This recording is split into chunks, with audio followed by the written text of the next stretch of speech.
What is up, guys? Jack Lone here at Jack of Trades Lone, and we're gonna be talking about Iron Maiden.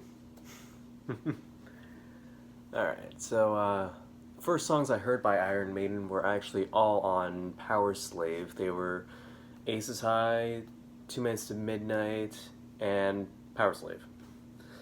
Um, I will say that the Paul Di'Anno era albums, uh, both Iron Maiden and Killers, whoops, there we go, are completely underrated. Um, I've read and then realized through re-listening to them, they do have more of a punk stylistic approach to their music. Steve Harris is an amazing bass player in my eyes. He's one of my influences as a bass player, as well as the fact that he is an exceptional songwriter.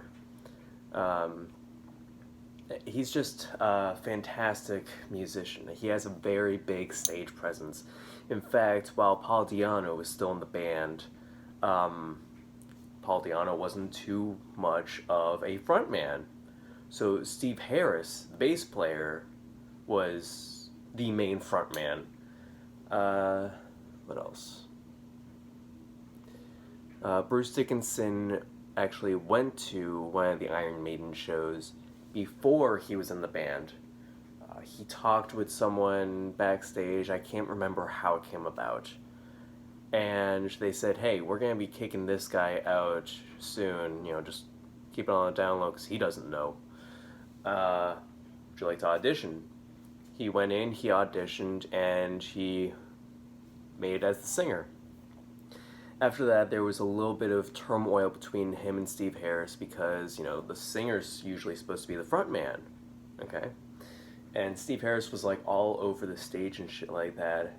So, Bruce Dickinson, from what I have read, he actually made a square of tape and pretty much said, stay in your square. I can't do a very good British accent, but you get the point. I've seen them live before, and I'll try and dig up some video that I recorded while I was at the concert. But yeah, I saw them when they were on their Book of Souls tour with Ghost, and I have to say they are exceptional performers. Bruce Dickinson, as far as I can tell, was still in his 50s. He's got the same pipes that he did back in the 80s. And he's usually running around the stage I tell this to everybody, he runs around like a 20-year-old with ADHD. He cannot stay still. He's got a very big stage presence. I love the theatrics that they perform. Some other insight into Iron Maiden is their mascot, Eddie. How he came about was they had a head on stage, and one of the band members asked another one, what should we name him? And someone said, Eddie the Head. Since then, he has been on more or less every album cover, if not every album cover. And just, full flesh body and whatnot. It's amazing, especially with the stage presence that he has now, just running around on stage. Can't remember which guitarist it was, but during the concert that I saw, he kept on running in and under Eddie's legs for at least a good 2 or 3 minutes. It was hysterical. I recommend for listening, for someone who either is into Iron Maiden or someone who is just hearing about them, definitely check out Number of the Beast, Peace of Mind, Brave New World, Iron Maiden, Killers, Power Slave. I don't know if I mentioned that already or not.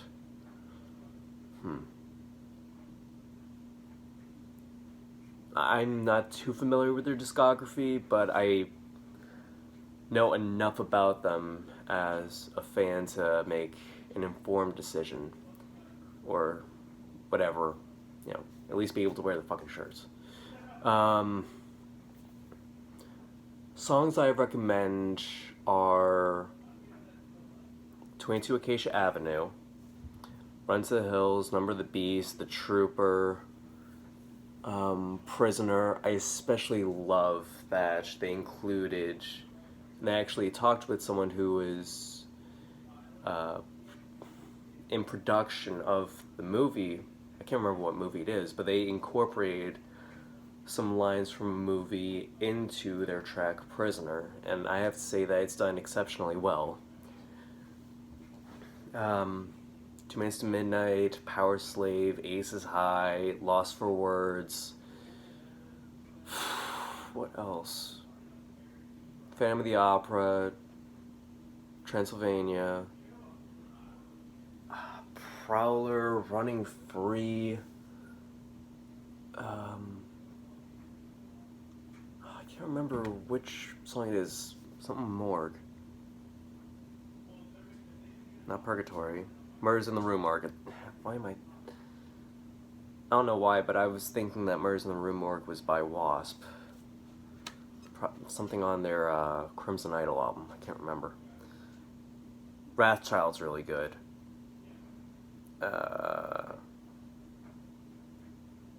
Purgatory's alright. Drifter.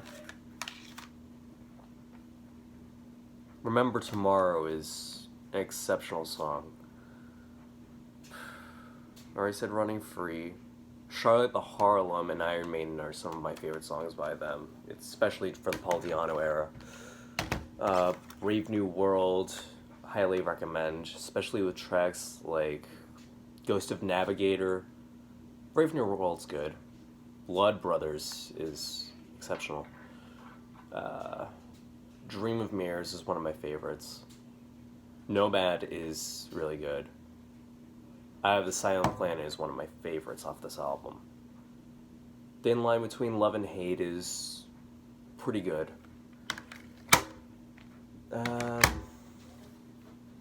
And that's about it. That's all I've got off the top of my head for Iron Maiden right now. Maybe once I listen to more of them, or just honestly, if I just listen to them for a few days, just listen to some more material that I don't have by them, then I can probably enlighten you guys a little more. But that's it for this Metalhead Ramble. Yeah, I'm Jack Lone. Like, comment, subscribe. Hit the notification bell so you know when I put out new videos. Let me know in the comments what else you would like to see on this channel. Because the more that you help me out, the more that I can provide for you guys. You know, I'm not a fucking mind reader. Wouldn't be a Jack Lone video if I didn't have one fucking F-bomb in there. That's it for this video. Until next time, see ya.